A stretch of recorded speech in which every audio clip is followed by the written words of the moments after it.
Je suis né à Sétif. Sétif, c'est connu parce que eh bien, les massacres de Sétif, les événements de Sétif en 1945, au moment de l'armistice, de la Seconde Guerre mondiale, eh bien, feront toujours débat dans l'actualité, dans l'histoire. Et donc, il y a une quinzaine d'années, j'ai commencé à intéresser à ce problème que je connaissais par l'histoire familiale un petit peu, mais qui n'était pas un objet de recherche particulière. Et je dirais que ce qui a déclenché mes recherches, c'est un film, un documentaire qui est paru sur Arte en mai 95, commentaire de Mehdi Lalaoui et de Langlois, qui ont parlé des massacres de Sétif. Donc, et là, j'ai pu voir un certain nombre de témoignages que je savais erronés, faux, et j'ai commencé à faire des recherches.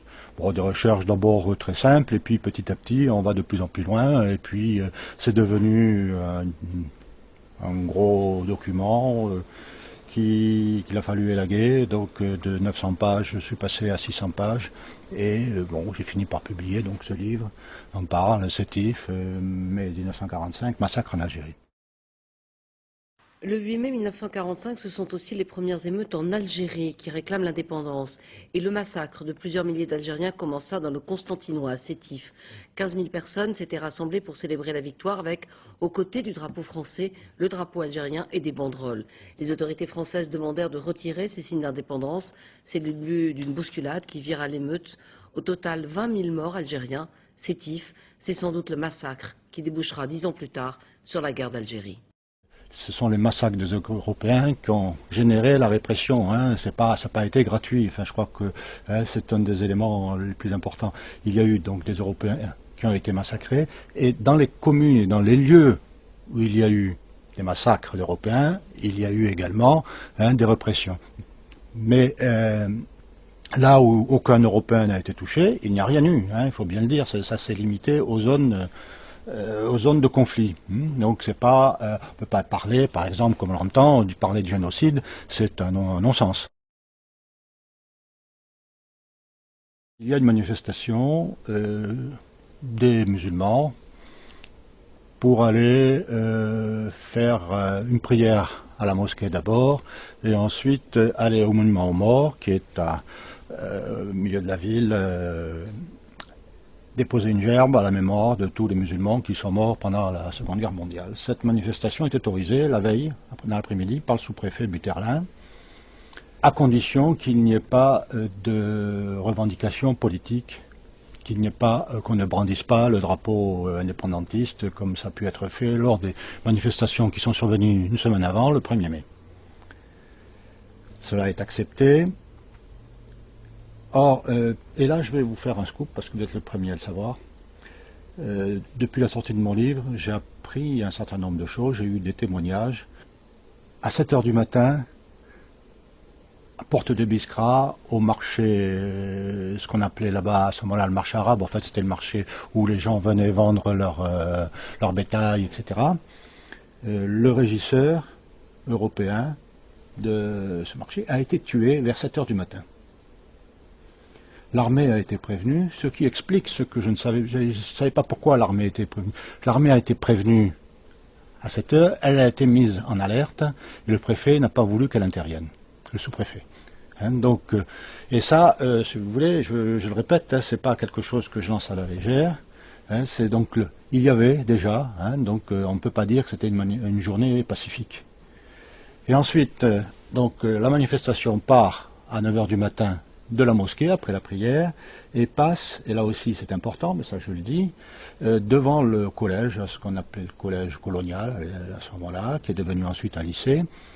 Et il restait là dans ce collège le PC, le poste de commandement de l'armée anglaise, qui était une des armées occupantes qui étaient venues, les alliés qui avaient débarqué en Algérie en novembre 1942. Et là, devant un des responsables que je connais bien, m'a dit, on savait qu'il allait y avoir un photographe anglais qui allait filmer la scène à partir de la terrasse du lycée. Et donc le drapeau indépendantiste contrairement aux engagements des organisateurs, eh bien, a été brandi devant ce collège. La police a appelé le sous-préfet pour dire qu'est-ce qu'on fait, quoi. Donc, alors, on n'avait pas le portable à l'époque, hein, donc ça a mis un certain temps. Et le cortège a continué, et 200 ou 300 mètres plus loin, à la demande du sous-préfet, la police est allée pour demander de baisser les drapeaux. Bon, alors il y a eu, je résume, hein, il y a eu quelques altercations, des coups de feu qui ont été tirés en l'air, et puis un blessé, deux blessés, une jeune fille, une jeune enfant de 9 ans qui passait là a récolté une balle perdue, je pense, et le porte-drapeau, ou celui qui était à ce moment-là le porte-drapeau, parce que le drapeau est passé de main en main, a été blessé. Et moi je ne suis pas d'accord avec cette interprétation. D'une part parce que la police savait qu'il y avait eu déjà au moins un mort, que les coups de feu ont été échangés des deux côtés, donc la manifestation n'était pas faite de manifestants désarmés, comme on le dit. Hein, et la bonne preuve, c'est que même comme Yves Benoît, qui est un historien suisse, qui a été d'ailleurs en quelque sorte l'historien du FLN, hein, donc officiel, dit dans son livre, dans les 20 minutes qui ont suivi, 28 Européens ont été tués. Donc si les manifestants n'étaient pas armés, on imagine mal que 28 Européens soient tués, dont 9 par arme à feu, 10 par arme blanche, et les autres à coups de gourdin hérissés de lames de rasoir. Voilà, donc la manifestation n'était pas une manifestation tout à fait pacifique.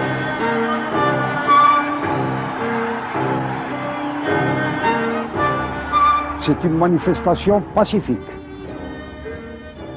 D'ailleurs, là-bas, devant la mosquée de la gare, nous, le service d'ordre, nous avons enlevé des bâtons ou des armes blanches à des gens qui le portaient. Donc, dès les premières heures, la foule se disperse, hein, il y a des coups de feu, etc. Et tout ce qui ressemble à un Européen est agressé. Hein, donc 28 morts, 24 morts plus 4, hein, parce que qui vont mourir de suite de leurs blessures. Hein, 28 morts, une quarantaine de blessés dans la population européenne. Et il y a évidemment, donc pour ramener l'ordre, il y a quand même donc des coups de feu qui ont été tirés à certains moments. Et sur les registres de l'hôpital de Sétif, il y a 33 morts musulmans. Alors il y a certains peut-être qui ont été emportés, on ne le sait pas. Hein, il y a une quarantaine de blessés.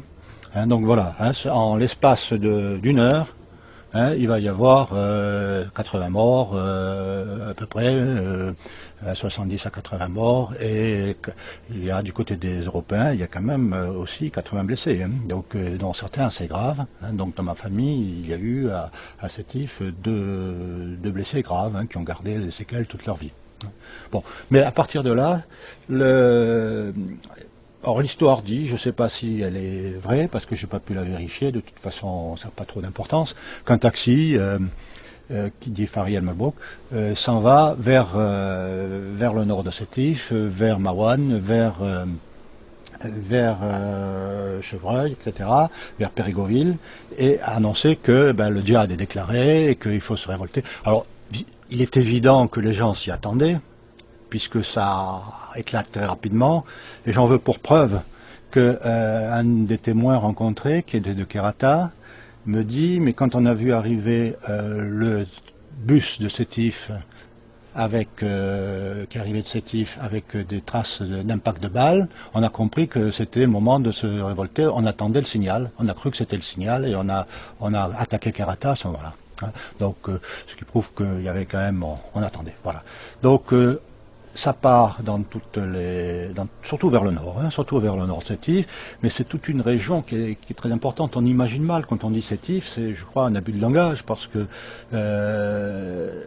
la zone qui s'est insurgée les 8 et 9 mai, et 10 mai, on va dire, pendant 2 jours et demi, est aussi grande que plus grande que 2 départements français. La seule commune mixte de Takitoun, hein, qui est au nord de Sétif, qui est aussi grande que le département du Loiret. Hein, donc ce sont des zones en plus montagneuses, hein, ce sont des zones immenses, peu peuplées, en général, Je dis tout ça parce que même si que l'aviation peut se bombarder ça, elle peut très bien ne toucher personne parce qu'on n'y voit rien. Enfin, c'est très boisé, etc. Donc c'est pas simplement le massacre de Sétif. Sétif, ça a duré 24 heures et après c'est fini. Le djihad, Al-Aqba, n'a été déclaré que dans les minutes qui ont suivi les premières altercations. Donc la manifestation au départ n'a pas brandi ce slogan que vous dites. Bon, c'est vrai que sur le drapeau vert et blanc et rouge il y avait écrit, je ne vais pas montrer dans le livre, mais enfin je le montre dans mes conférences, ce drapeau, il y a écrit Allah Akbar dessus. Et il faut savoir une chose quand même qui est importante, c'est que à la fin de la guerre de 1871, il y a eu déjà une révolte des Kabyles avec Al-Mokrani en tête. À la fin de la Première Guerre mondiale, dans les Aurès, il y a eu une révolte. Et là aussi, troisième guerre dans l'histoire de l'Algérie, guerre européenne, et à la fin aussi, à chaque fois. Donc c'est quand même une sorte de rituel. Et à chaque fois, c'était quand même une guerre un petit peu, donc toujours sous le signe de la religion musulmane, quoi.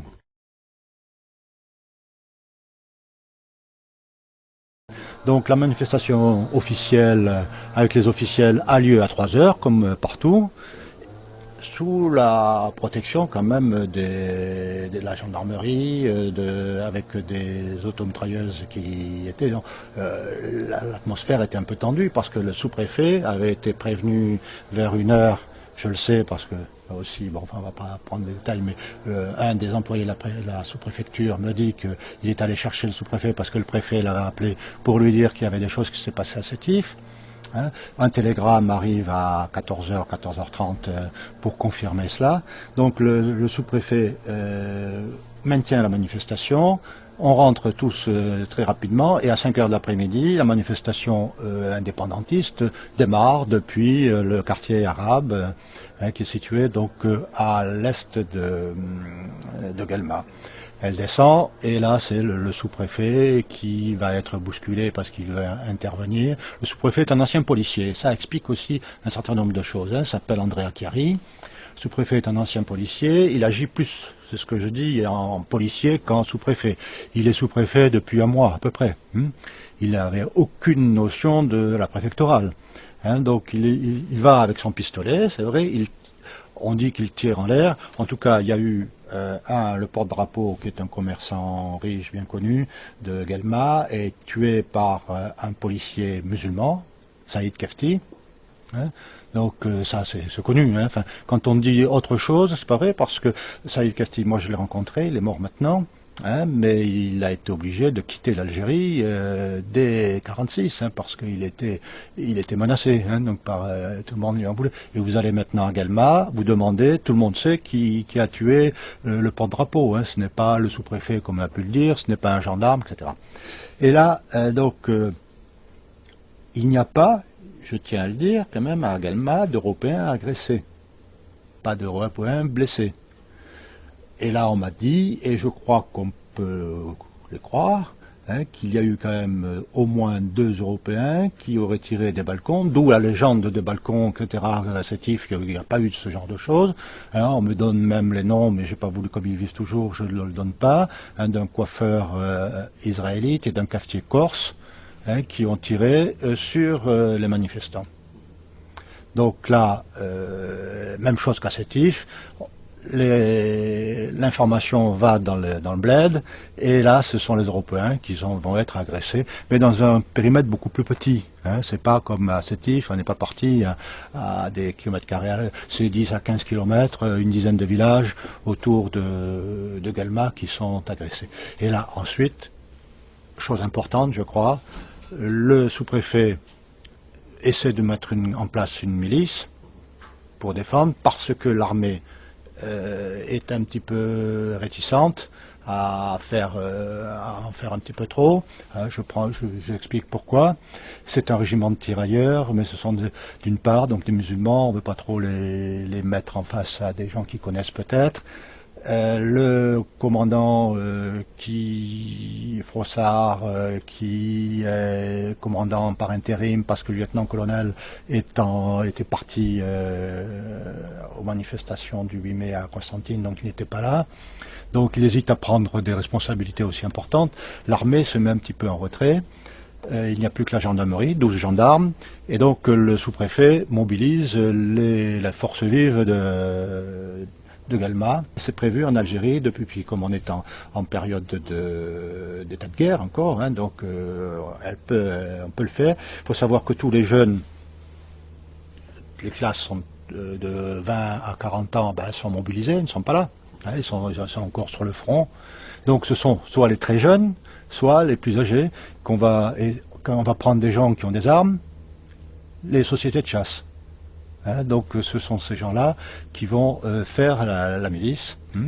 Et puis on va commencer par essayer d'arrêter tous les gens qui sont susceptibles de provoquer des ennuis. Et donc on a la liste qui est par la police de tous les adhérents des AML, c'est-à-dire des amis de le Manifeste de la Liberté, c'est-à-dire ceux qui regroupent tous les groupes indépendantistes à l'époque, et on va tous les arrêter. Il va y avoir quelque chose comme 2500 arrestations. Et pour savoir ce qui se passe, eh bien, on crée une cour populaire, un tribunal populaire. Enfin, ça se faisait la même chose à ce moment-là en France avec la Libération. Enfin, donc c'est pas quelque chose d'extraordinaire à cette époque. Hein, il faut bien se replacer dans l'époque. Et cette cour va trancher. D'une part, 2000 personnes en gros sur les 2500 sont libérées. Mais par contre, donc, on va en arrêter, on va en condamner certains à mort. Il va y avoir 11 le 13 mai, je crois, si je me souviens bien, peut-être que je me trompe d'un jour ou deux. Il y a 11 meneurs qui sont arrêtés, qui sont exécutés au matin dans la cour de la caserne, hein, donc ils sont tués. Et bon, ça commence comme ça. Puis ensuite, un certain nombre de gens, sur des critères un petit peu particuliers, sont condamnés à mort. Kateb Yassine, le grand écrivain algérien, dit « À Sétif, ce cimenta mon nationalisme. J'avais 16 ans. »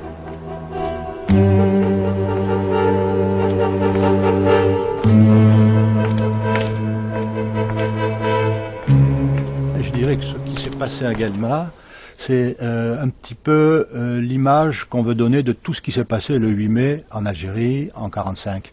Hein, parce qu'il y a eu des excès de la milice. J'ai interrogé quand même des miliciens, hein, donc je suis le seul à l'avoir fait, parce que là je suis un peu surpris que tous les historiens qui parlent sur cela n'en aient pas interrogé. Bon, maintenant ils sont un petit peu vieux, à ma connaissance il en reste encore 2 en vie. Moi j'en ai rencontré 4. Et ils m'ont tous dit la même chose, ils étaient persuadés d'agir dans toute légalité, puisqu'ils c'était légal. Il y avait avec eux toujours un officier de police judiciaire.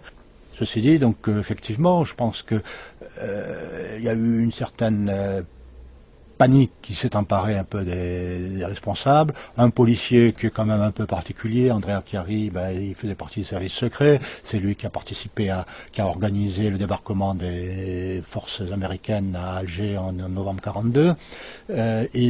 C'était quand même quelqu'un, une personnalité un petit peu particulière, quoi. Enfin, donc, je pense que effectivement, peut regretter, parce que s'il n'y avait pas eu ces excès à Guelma, je crois que la légende du 8 mai 1945 en Algérie serait tout autre.